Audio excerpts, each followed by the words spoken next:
Hoy en Reperfilando asumió Alberto Fernández y habló Martín Guzmán, el nuevo ministro de Economía. Hablamos con Ariel Slipak sobre el rol de China y también te contamos los últimos datos de inflación. Arrancamos.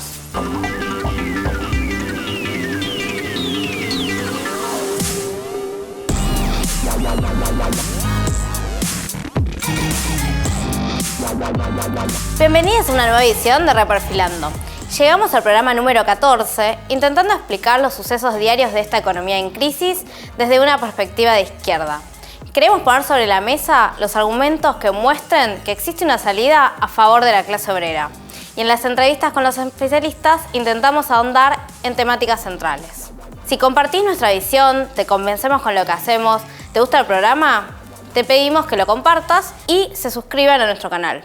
Hoy en la editorial repasamos el discurso de Alberto Fernández y lo que dijo el ministro de Economía, Martín Guzmán. ¿A dónde va la economía? También conversamos con el economista Ariel Slipak sobre el rol de China a nivel mundial y en particular en América Latina y la relación con Argentina. Y por último, en las claves de la semana, tenemos los últimos datos de inflación oficial.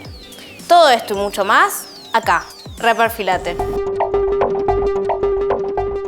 Cuando Cristina Fernández terminó su mandato, decía que no fue magia. Ahora, Alberto Fernández nos avisa que si algo no va a haber, es magia. Entre él y su ministro de Economía nos dieron un baño de realidad. Dicen que no seguirán el ajuste de Macri, pero tampoco podemos esperar demasiado. Una de las cosas que planteó el presidente en su discurso de Asunción es que hay que resolver el problema de la deuda, e hizo dos definiciones importantes. Una, que el país tiene voluntad de pagar la deuda. Y dos, que no van a tratar en el Congreso el presupuesto 2020 hasta nuevo aviso. Buscaremos una relación constructiva y cooperativa con el Fondo Monetario Internacional y con nuestros acreedores.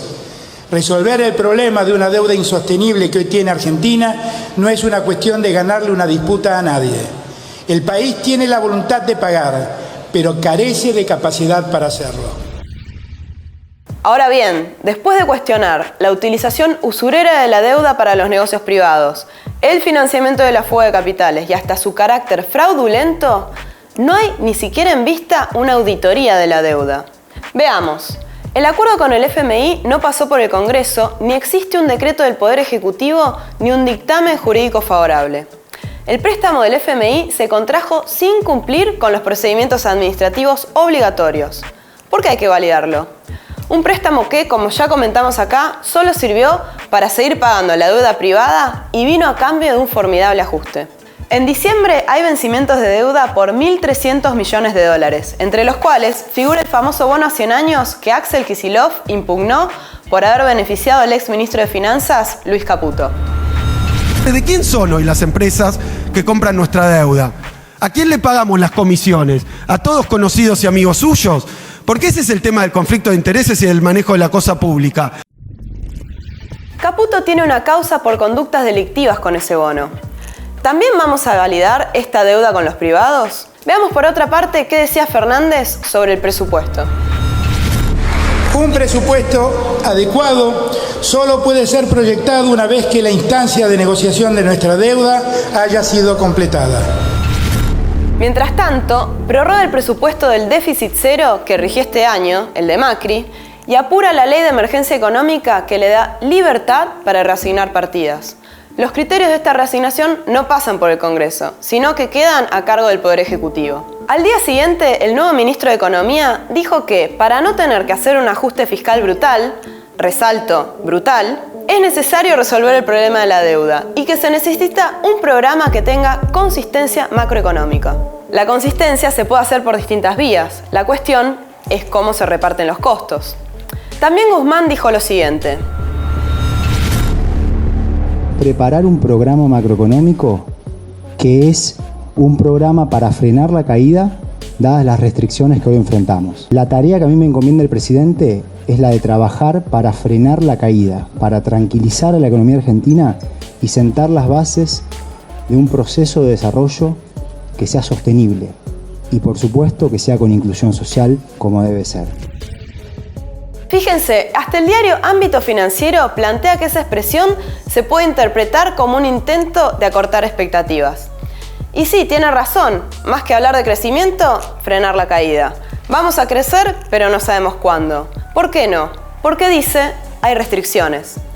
Pero estas restricciones aparecen como algo dado e inamovible, cuando en realidad siempre se puede elegir qué restricciones se pueden aceptar como intocables y cuáles no. Por ejemplo, del lado de los ingresos, ¿van a tener los bancos algún impuesto especial a las ganancias extraordinarias que tuvieron estos años? ¿Se van a restituir las contribuciones patronales al 33% que puedan permitir subir las jubilaciones? ¿Van a retrotraer los tarifazos que generaron ganancias millonarias para las empresas privatizadas? No es suficiente con suspender los últimos aumentos que dejó Macri y Vidal. ¿Va a prohibir los despidos y suspensiones que ya eran ley y que Macri vetó? Y para volver a poner plata en el bolsillo de los argentinos, ¿va a devolver el poder de compra de los salarios que perdimos en estos 4 años con aumentos salariales por encima de la inflación? Además, otra cuestión, parecería como que todos hubiésemos perdido con la crisis. Pero al hablar de la herencia recibida, Fernández se olvidó algo muy importante, que es que durante el gobierno de Macri hubo claros ganadores. Los acreedores, a quienes solo les pedirán algo de tiempo, los bancos, que hicieron enormes negocios con la especulación, las empresas privatizadas de servicios y la energía no convencional, y el agropower, el agro, que aún subiendo las retenciones pagarán seguramente menos que en 2015. ¿Se piensa afectar a los grandes capitalistas que siempre ganan o seguirán haciendo de las suyas? Si no se afectan los privilegios de los que ganan siempre, cualquier planteo de que se busque invertir las prioridades, que es lo que estuvo guiando las propuestas de campaña electoral, queda bastante vaciado. Apenas se traducirá en algún control de daños del legado de los 4 años de Macri, como probablemente veamos con la Ley de Solidaridad y Reactivación Productiva, que vamos a ver en qué consiste, pero no en una reversión de sus mayores consecuencias. Ayer Guzmán no prometió revertir el ajuste, sino apenas no profundizarlo. ¿Está bien conformarse con esto? No, no está bien, está mal. Hay que organizarse para que esta vez ganemos los trabajadores.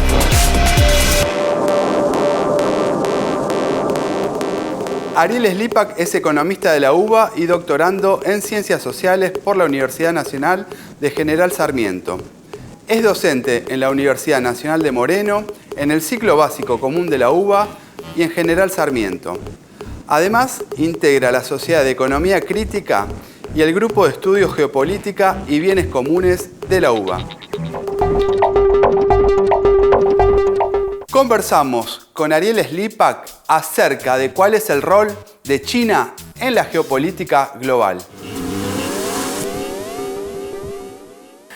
El rol que ha cumplido China en la economía global, a mi juicio, desde la década de 1980, la década de 1990, en la época de su crecimiento industrial muy fuerte, en ese momento una industria no de alta complejidad, ha sido proveer una gran masa de trabajadores y trabajadoras mano de obra barata, exactamente. Y hoy China han sido los políticos astutos en absorber tecnología o en reconvertir su industria, y a partir del año 2000 en adelante, o 2001, etcétera, su industria es de mayor complejidad. Entonces, China durante esas 2 décadas, la década de los 80 y los 90, cumplió a mi juicio un rol no solamente de maximizar la tasa de ganancia de las transnacionales que se instalaron en China, sino de aumentar la tasa de ganancia de la clase capitalista a escala global, que es una explicación que yo no veo en muchos lugares. Claro. ¿Por qué? Porque la producción de diversos artículos en la República Popular de China, con una clase trabajadora sobreexplotada, controlada por el ejército, el Estado y el partido controlando los sindicatos, ha logrado reducir el valor de la fuerza de trabajo a escala global. Y eso aumenta la extracción de plusvalía a escala global, no solamente para los capitalistas que se instalan en China. Años 2000 en adelante. Abarata la mano de obra. Abarata la mano de obra, claro, en base a la competencia entre obreros, digamos. Exactamente, en base a... O sea, las potencias occidentales tenían como perspectiva incorporar a esa masa de trabajadores baratos y además un mercado incorporar. Tenían como esa perspectiva, que de hecho lo es. Pero el rol que ha cumplido en una lectura marxista es reducir el valor de la fuerza de trabajo a escala global por los artículos que producen en base a una sobreexplotación de la clase trabajadora en China por las condiciones de acumulación. Entonces el rol que cumplen en ese momento es ese. Desde los años 2000 en adelante, a mi juicio, con una China que sabe hacerse de patentes, hacerse de tecnología, con un superávit comercial cada vez más abultado, etc. Y hoy en día, que es la segunda economía del planeta, midiendo el Producto Bruto Interno por distintos mecanismos, incluso medido por paridad de poder adquisitivo, puede estar primera. Segunda potencia militar del planeta, está por terminar su tercer portaaviones con una tecnología de catapultas electromagnéticas para llevar más aviones. Inversor, o sea, impulsor de instituciones financieras globales como el Banco de Infraestructura e Inversión Asiático o el nuevo Banco de Desarrollo de los BRICS. Bueno, es un país que va empoderándose desde distintas dimensiones. No solamente desde ser el primer financista del Tesoro de Estados Unidos, el primer tenedor global de reservas. Es decir, se empodera desde dimensiones productivas, financieras, pero también tecnológicas, también militares o también de influencia en las instituciones de la gobernanza global, como dirían los politólogos. También estuvimos conversando sobre cuál es el tipo de relación que propone China a América Latina. La relación ha sido durante la década de los 90 preeminentemente de crecimiento de los vínculos comerciales, más importación, más exportación, que crezca como destino de exportaciones China y que crezca como origen de importaciones. Eso se exacerba cuando China ingresa como economía en transición a la Organización Mundial del Comercio en diciembre de 2001. La relación comercial se sigue expandiendo y ya para mediados de la primera década del siglo XXI o fines de esa década, ya China es el primer, segundo o tercer destino de exportación de la mayoría de los países sudamericanos. 2009 y 2010 empieza una gran oleada de inversión extranjera directa de China en América Latina. Primero en Brasil, sector hidrocarburífero, sigue después Argentina, Venezuela. Argentina firmó un acuerdo también luego de eso, ¿no? Varios acuerdos. En primer lugar, en el año se destacan lo siguiente. En el año 2004, Hu Jintao, entonces presidente de China, Hu Jintao hace una gira por Brasil, Argentina y Chile, y Cuba también. Y en esa gira, Hu Jintao firma con los presidentes de estos países varios memorándums de entendimiento, varios tratados, etc. En el caso argentino, se le prometía a Argentina que se le iba a comprar de aquí a 5 años en exportaciones argentinas a China unos 4.000 millones de dólares más, que se cumplió parcialmente con poroto de soja. Y un compromiso a futuro, a 5 años. Y también enunciaba la posibilidad de flujos de inversión extranjera directa. Y a cambio la Argentina la reconocía a China no como economía en transición, como la Organización Mundial del Comercio, sino como economía de mercado. Y eso es un limitante para establecer algunos tipos de barreras antidumping. Esto igualmente, como el Congreso argentino no ratificó el memorándum de entendimiento entre Hu Jintao y Kirchner, en la Comisión Nacional de Comercio Exterior Argentina le siguió dando trato de economía en transición, pero consiguió lo mismo de Brasil y de Chile. Siempre China pide ser reconocida como economía de mercado y con eso va ganando credenciales internacionales además, ¿no? Credenciales internacionales para su disputa con las otras potencias en la OMC por este tema, pero además el acceso a mercados, a mercados para sus productos, porque ser reconocido como economía de mercado les facilita o reduce posibilidades, básicamente implica de barreras antidumping, exactamente. ¿Es China un contrapeso a la injerencia imperialista de los Estados Unidos en América Latina? De eso también estuvimos conversando. No comparto esta visión de como Estados Unidos es el imperialismo malo, digamos, China es el imperialismo bueno, o digamos, sí, efectivamente Estados Unidos ha sido y es el gendarme global y tiene una política de Estados Unidos que ha sido y será seguramente nefasta hacia América Latina y hacia distintas regiones del planeta. Pero en base a la expansión de relaciones comerciales durante la primera década del siglo XXI y el flujo de inversiones de China, lo que algunos políticos vinculados al progresismo y académicos, también muchos académicos y académicas de vertientes progresistas y con simpatía por distintos gobiernos de América Latina durante los primeros 3 lustros, decían el potencial de la expansión de las relaciones con China es que viene a desplazar el imperialismo yanqui y demás. Lo que yo siempre postulé es que no hay que perder de vista que el tipo de proyectos de infraestructura que propone China, por ejemplo, la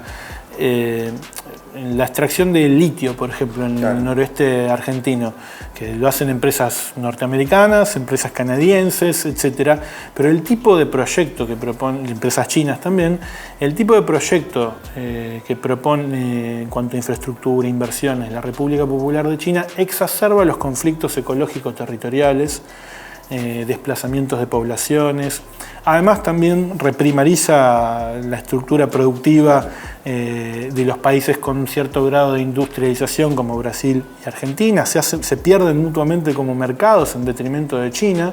O sea, pierden como actores. No es el actor que me preocupe más, sino que a mí la clase trabajadora, pero pierden. Es un problema de clases sociales, no de países. Exactamente, pero pierden las pymes industriales, de juguetes, de calzado, textiles o incluso las autopartistas.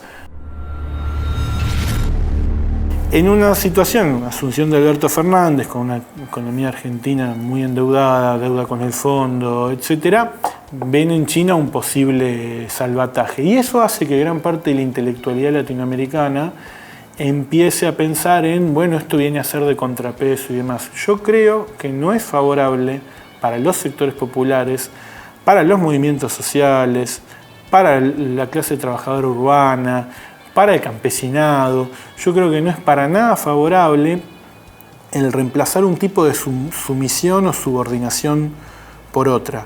Quienes siempre han ganado de las relaciones con China, como otrora con Estados Unidos, claro, con las potencias económicas, son franjas del capital. Digamos, quien ha ganado dinero a partir de la expansión de relaciones con China en la Argentina ha sido, no sé, Gustavo Brogo-Patel, por ejemplo, o incluso Franco Macri. Fue uno de los grandes mentores de la relación, ¿no? Exacto. Entonces, lo que uno ve es que de alguna manera me parece que parte de la intelectualidad latinoamericana progresista está traficando los intereses de clase de los sectores ganadores de esta relación con esta gran potencia que China en general hay que reconocer que no se mete en la política fiscal, en la política monetaria, etc. Pero sí vamos a un área a que se propague en cada país de América Latina y a la política interna de América Latina se propaguen las disputas interhegemónicas que tienen Estados Unidos y China, y de esas disputas los sectores populares siempre perdemos. Está claro que China es una potencia económica en ascenso que influye cada vez más en países como Argentina y en toda América Latina, como así también en todo el mundo. Es un tema muy interesante para seguirlo muy de cerca. Macri se fue, pero dejó una pesada herencia inflacionaria. 4,3% fue la inflación del mes de noviembre frente al mes pasado.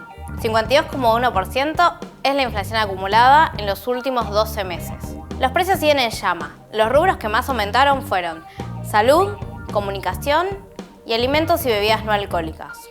¿Esto qué expresa? Que continúa el traslado de la fuerte devaluación post-paso que marcó un salto en el nivel general de los precios, combinado con la remarcación de las cadenas de supermercados, productos de consumo masivo, prepagas y el efecto del descongelamiento de las naftas.